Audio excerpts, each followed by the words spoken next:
Hello everyone, good morning. Welcome back to my another new mini blog. তো আজ ছিল লাড্ডু গোপালের জন্মদিন, তাই সবাইকে জানাই শুভ জন্মাষ্টমী। সাধারণত রাত 12টার সময় সবাই এটা পালন করে থাকে, তবে এবার আমার মাসি বলল যে বৈষ্ণব মতে রাত 12টার পরের সময়টাও খুব ভালো সময়। তাই মা ভাবলো যে আজ সকালে গোপুর কাছে নিজেদের সাধ্যমতো অল্প কিছু নিবেদন করবে। সেজন্যই অনেক ভোর ভোর ঘুম থেকে উঠে স্নান ধান সেরে মা ঠাকুমা ভোগের জোগাড় যন্ত্রের কাজে লেগে পড়েছে।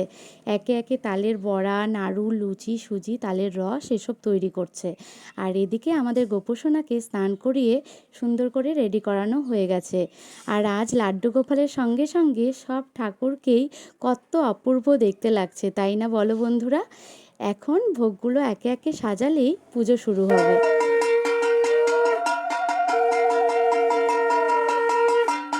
এরপর মা ভগবানের কাছে আরতি সেরে একটু নাম গান করে আমাদের জন্য প্রসাদ রেডি করছে। এখন প্রসাদ খেতে খেতে ব্লগটা এন্ড করবো বন্ধুরা। ভিডিওটি ভালো লাগলে লাইক আর সাবস্ক্রাইব করতে ভুলো না। টাটা।